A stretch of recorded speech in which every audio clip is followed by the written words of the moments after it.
I'm Tatum Skipper, and welcome to Real Florida Magazine. Welcome back. Our guest today is Royce Reagan. Today we're going to talk about, I don't know what we're going to talk about. When Royce comes on, we just have to grab a rope and hang on. We're going to be talking about our industry, have some fun. Royce came over today from Mariana, decided to spend some time with us. We appreciate that. We're going to have some fun talking to Royce, and this is probably one you're going to want to stick around for. We'll be right back.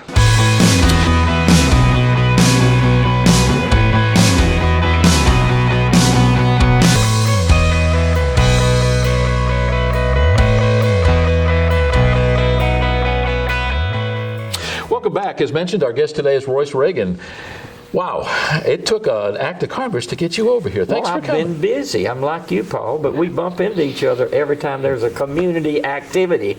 I'm doing the hard work, and you're doing the easy work because you got women that help you. You know, all those pretty ladies that you have helping you. And I appreciate that too. I mean. Well, speaking of that, I think the last time I saw you was at the Mariana Christmas Parade. Yes. I've seen you subsequent to that at the school, but I think the last time out in public like you're talking about. Mariana is a delight to shoot in. You've got so many nice looking areas. Your parade route is really good. Not unlike most of the other towns. Chipola, same way, but Mariana, you've got some really historic buildings. It's clean and there's some opportunities over there. Let's start at the beginning though. You recently retired in name only, I think. Well, for those of the viewers that don't know you, talk a little bit about Royce Reagan. Who's Royce? We're making this program in the springtime here in the month of February. We might be watching it March and April, but it was in February. I haven't gotten a check since December the 31st, so I would consider that retired. But I was committed to some ball games and some concerts that the president asked me to do when I told him my last day, even 6 months before. And so I enjoy that. But I do sort of like you do. I just don't.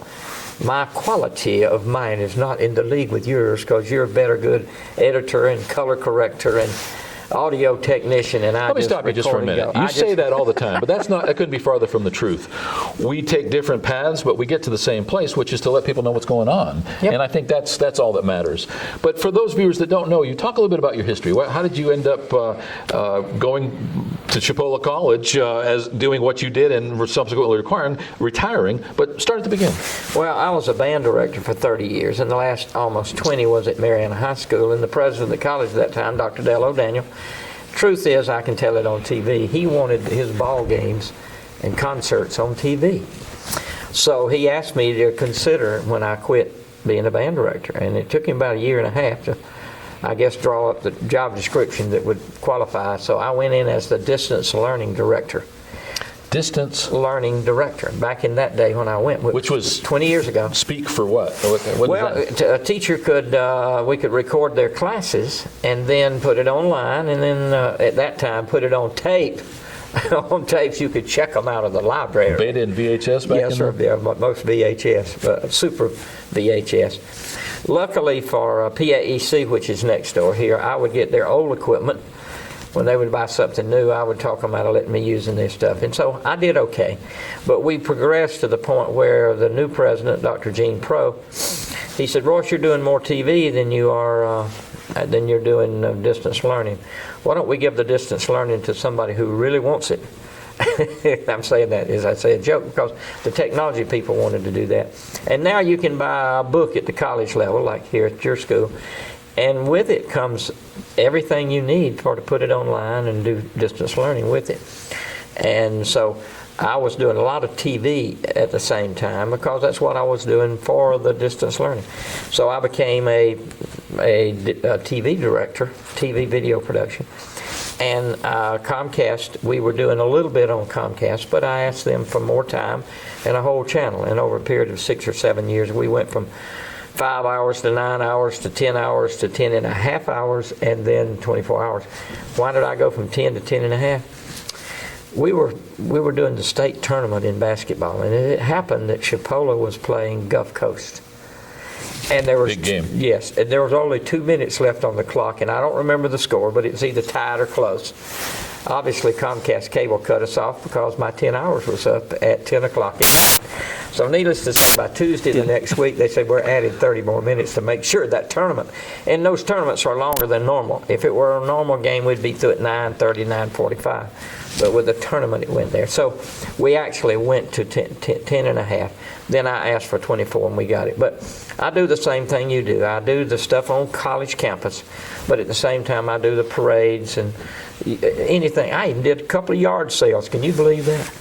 Now, when you say we do this, it's on CCTV, Chipola College Television, Yes. which is channel 4 on Comcast. Okay. And for a long time we did stream it so you could get it anywhere. Now on Ustream and YouTube, we have some of the stuff that we do. Our coaches' shows are on YouTube, and our ball games are on Ustream, and they're archived there. So if anybody wants to, actually the coaches, the teams that we're going to play, an interesting story.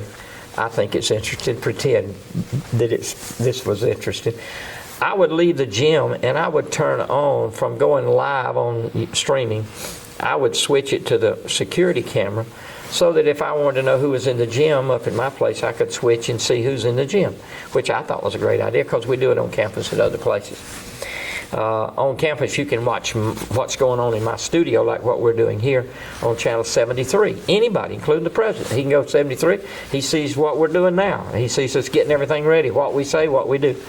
Anyway, in the gym, I left it on. You never told me that before. I know it, but I'm telling you that could be dangerous. Yes, it could, but I don't say anything that I worry about it. Paul, do you say things you worry about? I don't know. I'm just thinking about some of those tacky shirts I wore.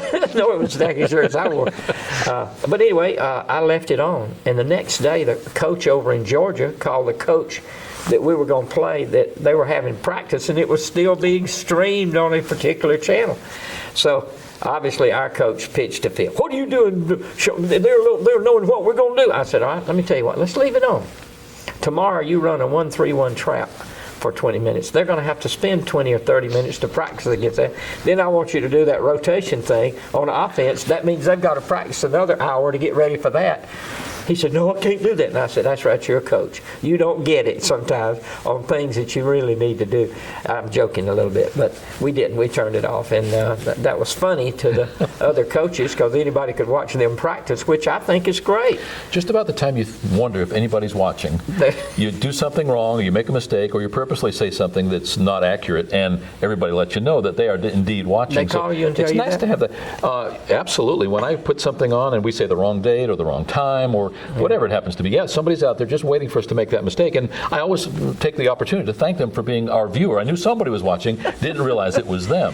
Well, we misspell Chipola on purpose. You know, Two B's? We make it incorrect, so we'll see. And we use a formula to how many people call in and say you misspelled that Chipola again. But I had a lady in town, I won't call her name because she'll be embarrassed when she sees this, but she would call almost every day. Some kid put "your" Y-O-U-R watching rather than Y-O-U'-R-E, and I didn't catch it because I don't look at everything like I should. I mean, and I should have, but we've done that 2 or 3 times, and she would call, you have it incorrect there. It should be a possessive word and not. I said, yes, ma'am. So I immediately, on my channel, I put a slide that says, thank you, Miss, for being And that makes her day. Oh, and you've got a lifelong viewer. She'll tell everybody she do that. And I appreciate it. And she still does it once in a while. But we're getting better a little bit. But I have retired. I'm still doing my show, which is called Chipola Talks. I will talk to anybody about anything they want to talk about. And most of the time, if I know what shows I'm going to do, I run and shoot some video or grab something offline about what they're talking about. B-roll footage. Yeah, B-roll. I went to, I was going to interview Al Green, which is our county, our road man for Jackson County. He was going to talk about the 780 miles of dirt roads that Jackson County still has. We started over 800, and we progressively paved roads, but we still have the most in the state of Florida. Santa Rosa's 500 something. Downstate around Okeechobee, they've got 300 and something. But there are no dirt roads around Disney World. They're all paved. So those buses down there run on paved roads. In Jackson County, those buses have to run every day. The market regulates itself. Yeah. When there's enough of a need, there's enough money generated in some way. Maybe. Unfortunately, school boards and school districts don't enjoy some of that. Well, at a $500,000 a mile, so that would be $300 million just to pave the roads that are not paved. But Jackson County is like Holmes County and Washington County. we have a lot of country folks that like to live out in the country, and we look after them. But that's what I've been doing. We do live ball games, replay plays that we pay royalties on to rerun, which sometimes are nothing. Sometimes it's too expensive. We don't do it. And parades and concerts and community activities. I mean, if we have a St. Patrick's Day gig downtown, I walk around and interview people live and edit a little bit and stick it on there. So you did that all these years. You came to the point where you could fiscally afford to retire. No. I know your wife. Well, your wife, I know, still works. My does wife a good is going to job. still work. No. Yeah. But yeah, a teacher retirement, I paid for 50 years. I mean, if you got 50 years in there, it's not much money. But if you don't work, it doesn't cost as much to live. Have you noticed that? You haven't retired Not yet. You've been retired about 3 times. What are you talking about? You've had just a wonderful career. You, much like myself, have been able to do exactly what your passion led you to do. You're a musician, have played lifelong with the video production, with the teaching, with the in conjunction with the school, a fine establishment, Chipola College. You've enjoyed all the resources that they have at their disposal, sometimes not what you would want, but sometimes as we get older, our wants and our needs get closer together. We recognize that we can do with less. And that's what segues into what I want to talk about next, is the fact that you've become an expert at figuring out how to make something happen. I've been over to your place. You, as you say, have been given donations of equipment from WJHG, from PAEC, from other opportunities within your school district. You cobble those things together and you make it work. You kind of are self-effacing when it comes to the quality of your production. I do nothing but brag about it. You have been successful in promoting your product, which promotes your community. And it doesn't matter how you make that happen. At the end of the day, the results are what matter. I go to lunch with you in Marietta. I might as well forget about talking with you because everybody keeps coming over. It's that way with you too. But at the end of the day, that's the sign of that success. You have, in title only, recently retired. You're still working and doing some of that stuff for the college. What do you foresee in the future? Well, there's this guy over in Chipola with this thing, Real Florida.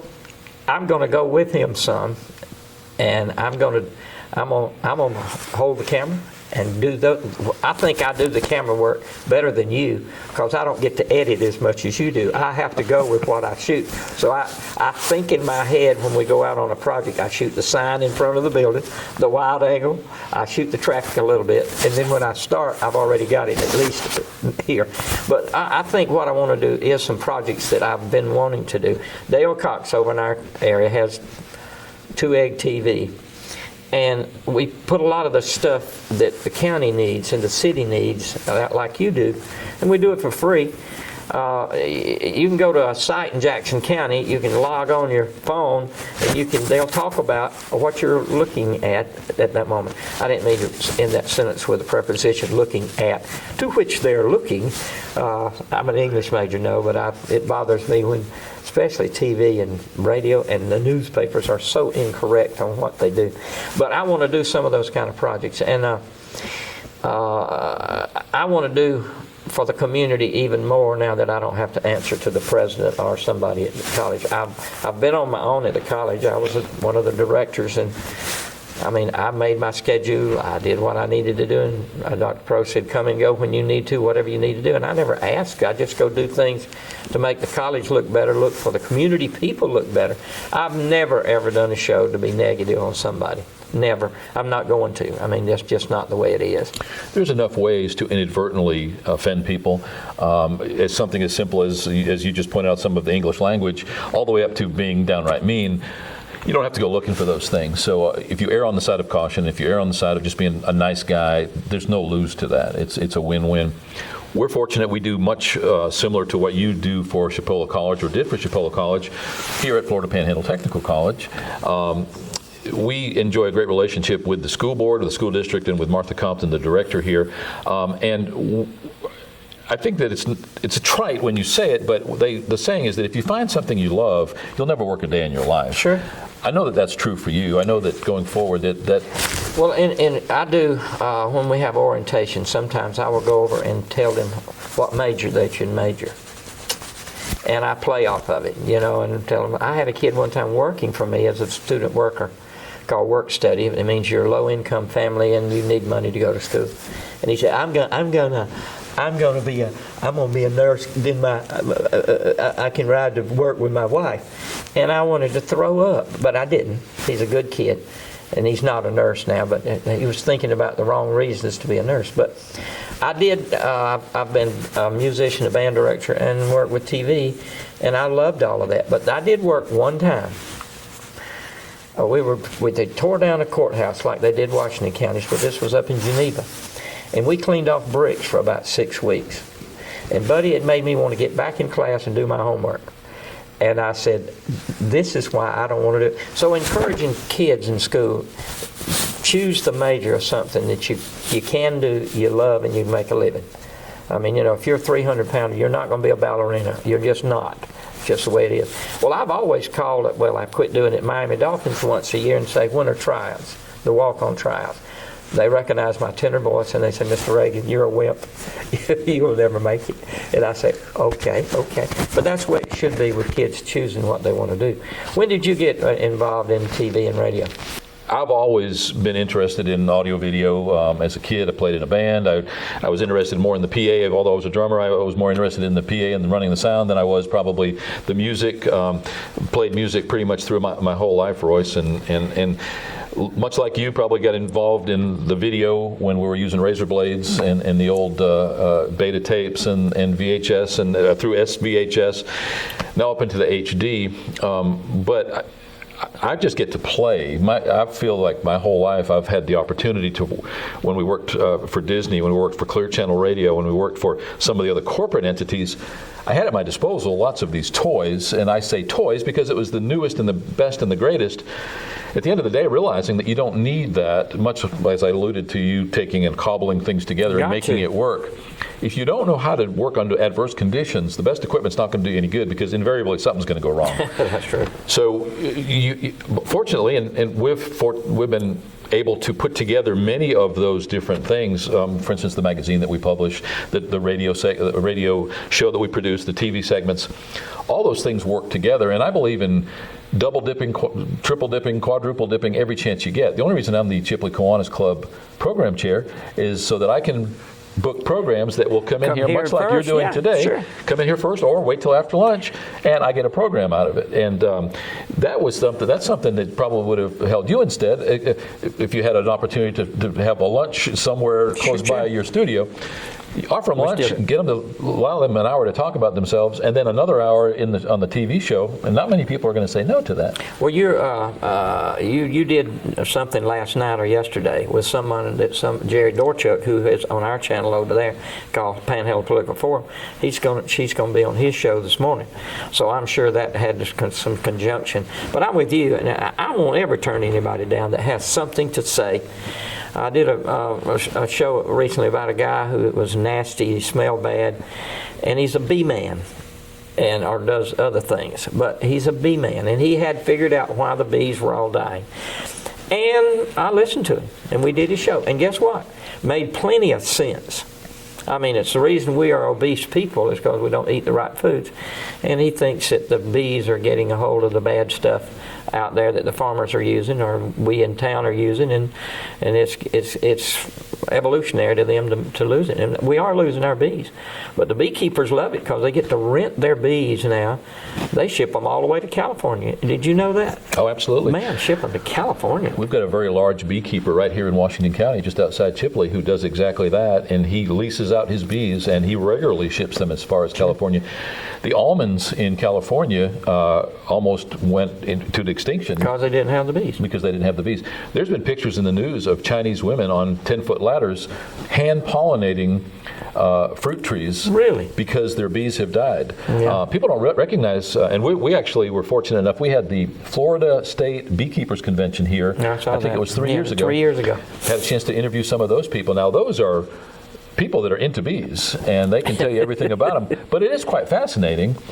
But again, I think you'd have to agree, doing what we do we get to learn about a whole lot of sometimes useless information. Things, yeah. But life, the day to day, it's never the same twice. Well, some people ask me, I saw a show and you were talking about something. You don't know anything about that. I said, yes, I do, because I interviewed somebody who was an expert. Doesn't mean they're right. If it's on the internet, it's the truth. If it's on there, if you read it, that's the truth. In the past, we've actually hired reporters who had just had their contract expired with regular broadcast television. And the hardest thing to get them to do was to have a conversation like this on tape. They're so used to doing the 60-second or the 90-second sound bites, reading a news story or interviewing somebody when all they want is that money shot. They just want them to, they'll tape for an hour to get them to say that one thing, then they can say, aha, and that's what they run. Fortunately, in this format, we get to really learn about somebody, and there's a lot of what I consider snoozer programs that we might book. By the end of that 45-minute conversation, you have learned something. They have engaged me, and that's up to them. So in this program, especially our political opportunities for people to come on and talk about their candidacy, we say it's their opportunity to convince people why, or maybe why not, they should be voted for. And so we have that opportunity. Your studio, you've got actually a really nice studio there on campus there at Chipola College. Have you had people come through your program, either work study or just working for you part-time as part of the program, that have then gone on to do their own thing? Well, we've had several to go straight to the TV stations, but sometimes they know too much. They want to move on. But yes, and then I have had several who, one kid is Gabe Sanchez, doctor's son over there. He's in California working for DreamWorks, and he edits. He's not moved to the real good. He has to do the peon kind of stuff. He's been out there a couple of years now. And a boy named David, I can't think of his last name right now, but for a church group, he does their video totally. And not just one church, but like a group of churches that do it. And I've had several that go just to the TV station. So I had a female who did a lot of ads for me, but she also hosted the shows, some shows, and I have to be selective on that. And of course, we practice what questions you should ask and what you shouldn't ask. And she's went down to Orlando and had one to go to Disney World, doing some work with them. And not all of it was totally video. It was just being able to talk and be a host of that kind of stuff. But yeah, I've had several. But when I was band director, I never encouraged a kid to be a band director, even though I've had 5 or 6 who've been successful at it, because it's tough. If you want to be, I don't want to be Paul. Paul doesn't want to be Royce, and we figured that out a long time ago. Be who you are. It's like encouraging kids, especially a new kid in school, and they come by and I say, "Now, let me tell you, this is a redneck country school. We think we're sophisticated, but we still rule. Be who you are. You can even be a butt, and they'll like you. If they find out you're lying about what you really are, they're not going to like you, and you're not going to like it here. You're going to go home crying to mama saying we should have never moved here. But if you be who you are and be truthful, they're going to like you." Well said. Early on, I had the opportunity to work at Beach TV. Tony Davis, the owner there, just a very dynamic woman, and learned a lot there. The cameras were $40,000, and they weighed 30 pounds, and every once in a while, a cameraman would drop one off of the Miracle Strip roller coaster, off of a fishing boat, doing a story out on the Gulf, and it was a major catastrophe. We're producing the same quality, if not better, in reality, because you were shooting SD then, for a couple $1,000s. We've got 14-year-olds with a laptop and a keyboard in their bedroom turning out music that is CD quality that will rival anything that you can hear coming out of a Nashville studio. Do you feel that this new technology has harmed or has enhanced and helped the industry? Well, it all bothers me when you can do something shortcut, but you get in trouble because it collapses for some reason or other. Then you don't know how to do anything except call somebody to work on your equipment. But as far as creative thinking, I think it has hurt a little bit.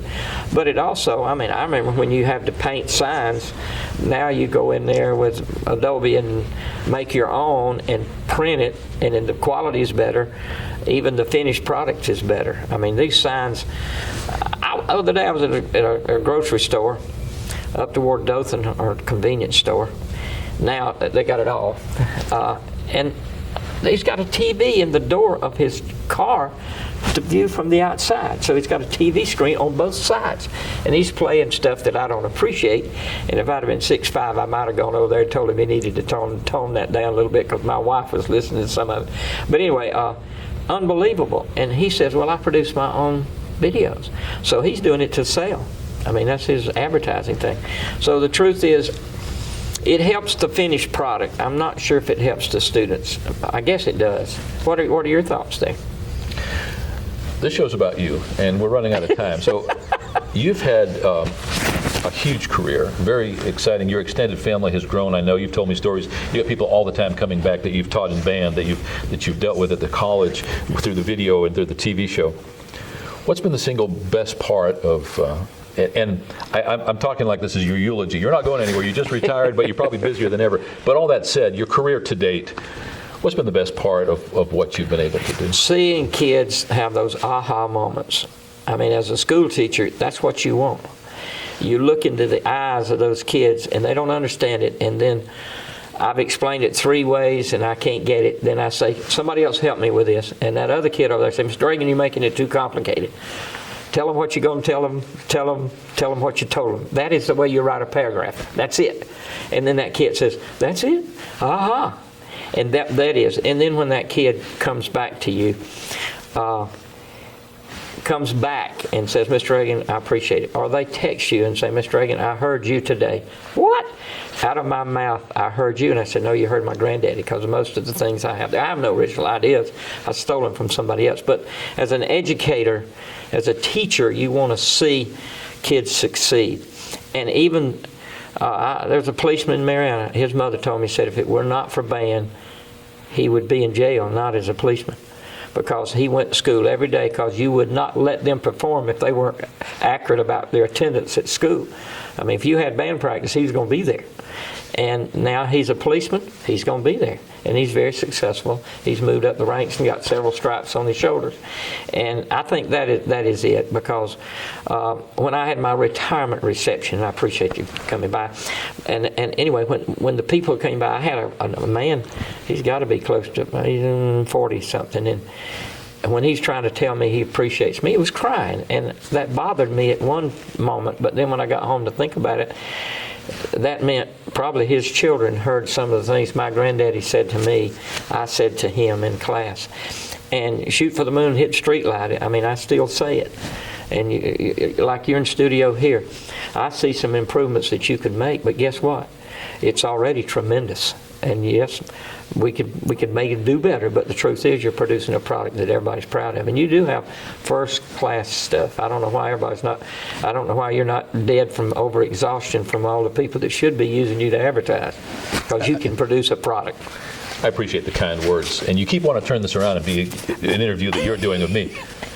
Same question, but coming from the other angle. What's been your single biggest challenge throughout your career? Well, the kids nowadays, we're teaching the test little smidgen of things rather than teaching how to think. My grandson was 9, and somebody said, can you play the piano? And he said, yes, I can. And they said, well, this is a happy birthday thing. We want to do happy birthday for that lady. Come play happy birthday. He says, I can't play happy birthday. I thought you could play the piano. He said, I haven't learned yet. I can, I just haven't learned yet. And to me, that inspired me as a granddaddy. Said that means he's going to learn things. He knows that. I have a wall at my house with a lot of pictures up there. There's one of them that nothing but Papa. It's a note handwritten by one of my grandchildren 15 years ago. Papa, thank you for all that you have taught me. You will do good in life. Grant.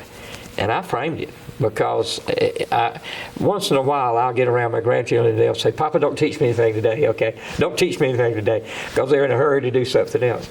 But seeing kids, that the hardest thing is with the drugs, too many activities, and things that keep them from being focused.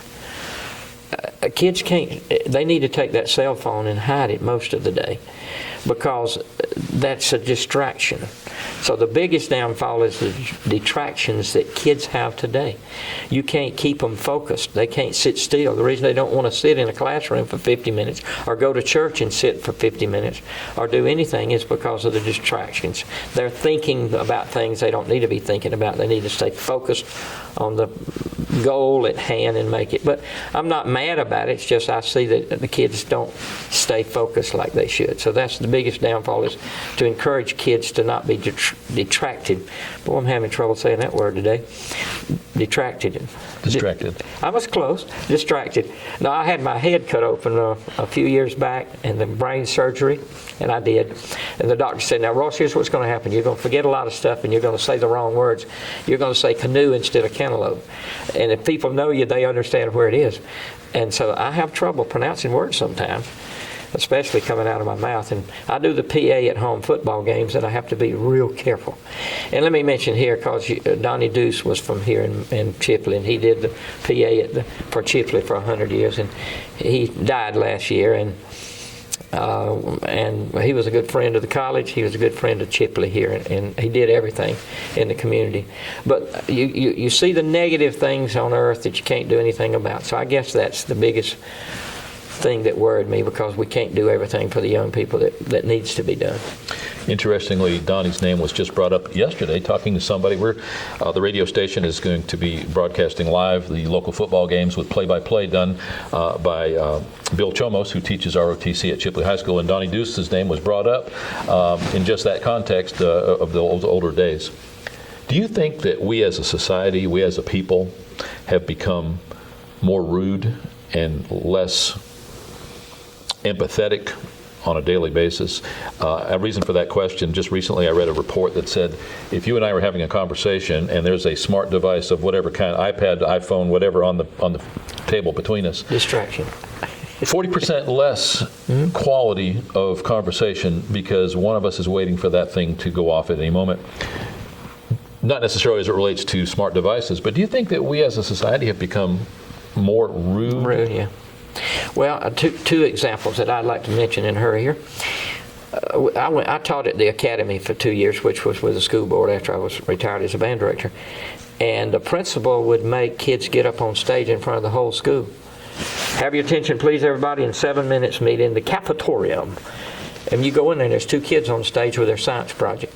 He'd stand up. All right, kids, calm down. All right, it's yours, John. He goes and sits down. They've got to learn to stand in front of the group and talk. That was part of the goal and mission of that school. Everyone had to learn to do that. There's a lady in Mariana that every year, a couple of times a year, she advertised, I'm going to teach kids how to treat one another. Cost you $50 for your kid. I want them for 4 hours. She has a meal at her house. She talks about dating, how to pull the chair out, how to set the table, how to treat one another, how to address one another. Hello, how you doing today? How to ask questions about the family, how to make people be social, which we have lost, and in that it becomes That used to be rude. taught in school. Oh yeah, we don't teach it in school anymore, because we teaching those little snippets of things that don't matter. We don't teach them how to think. And I'm not being critical, but you voted for those guys in office, and they said that's what we want. But yes, somebody will say, I honked at you last week and you didn't even see me. I said, honked at me going down the street? Yeah, you were going, you weren't paying attention. There was a lady here from New York. She was the component of Main Street, Mariana. She was here to judge had we spent our money properly. So I took her to lunch. So I waved to folks because I recognized the car, or you knew them or didn't know them. I'd honk and wave. She'd say, who is that? I said, I don't know. They said, well, they know you know. Well, why are you honking? I said, because this is what we do in the South. We go in the restaurant, and you and I have been in a restaurant before, and people will holler at you. They'll speak to you. They'll come over and talk. And she said, I've heard this. This is my first time to South. She said, I've been to Miami before, but it's like New York, so not that. But she said, I've heard that about the Southerners. And she said, I didn't believe it, but I'm going to go back and tell them, you're right. Southerners are friendlier. And so I think we as a society have gone away from doing that. I mean, we used to teach our kids that. I think and I didn't do it well either, sit down at supper time every night And if you have to have 8 o'clock rather than 4 o'clock, whatever you got to do, and then discuss it and leave the cell phones and the TV off and those sort of things and teach them how to do that. But yes, I agree with you. I think we reached a point where we're snobbish, snotty people. I was born and raised in Boston, so I'm a Yankee, and despite being here for 40-odd years, took a trip up there not too long ago, went through an interstate toll booth, probably 2 o'clock in the morning, threw my money in, the attendant was there, I said, "How y'all doing?" She said, "Just keep moving, buddy, just keep moving." It pointed out to me how, I had become Southernized and the difference in that mentality. Thanks for taking the time today. Thanks for driving over here. More importantly, thanks for your friendship, your continued friendship, and best of luck going forward. I joke that in retirement you seem to be busier than you were to start with. You said, yes, but I'm able to do more of the things that I really want to do. So if we can be of any service to you going forward, certainly it goes without saying. But thanks for taking the time, and thanks for sharing with our audience some of your philosophy. All too often we look at that old guy, and I'm one of those, and say, he doesn't know anything, he's not up to speed. What a brain trust there is going to waste with people much older than us who have life lessons already learned in the box that can be shared. And as a snot-nosed 20-year-old, you know it all, and unfortunately we have to learn it the hard way. Yep. Is there any way to harness that at some point, do you think? Well, I don't know. I mean, I remember at one time, and I'll end it with this, I took a tape recorder over to the hospital where a bunch of old men met every Wednesday. And they would tell stories and things you couldn't believe. And I said, guys, and they called it Old Fox Club. It's gone now because they started dying off, and when it got down to a few, it migrated somewhere else. I said, guys, push record when you start your talking after you eat. And then let's get someone to type that and put that in a book. Well, it didn't last long. I did get a couple of weeks, and then before long they wouldn't do it because they didn't want to have their voice on that tape recorder. But out of that come stories that you cannot believe because the way it is. But everybody in America are great folks, and they're rednecks everywhere. They just sound a little bit differently. But when you go home, they ask you to, come here. Y'all come here and listen to him talk. Listen to him talk. Listen to this. He used to sound like one of us, but he don't sound like that anymore, which is true. And if anybody ever asks me to talk, I play along. I make it even worse on purpose just to see, especially if I go to South Florida. They want you to talk a little bit. But anyway, I appreciate you having me here, Paul, and I appreciate your friendship. I appreciate what you're really actually giving your life with very little money here, with little money in your life in order to do the things that the people will appreciate. I mean, that is. Don't say that. People think I'm rich, so don't discourage that thinking. Because you take your money and spend it on something to make it better rather than on you. Hopefully you'll come back soon. We will. We're going to do some projects together, trust me. Good. Look forward to that. Thank you again. Thank you. Our guest today has been Royce Reagan, a close friend of ours, certainly a friend of the show. Royce recently retired from Chipola College Television, busier than ever. If you're a regular viewer of our show, certainly you've seen Royce before. We like to highlight what we call our hidden treasures, our natural resources right here in the real Florida. I think Royce Reagan, you would have to agree with me, is exactly that, one of our natural resources. We'll be right back.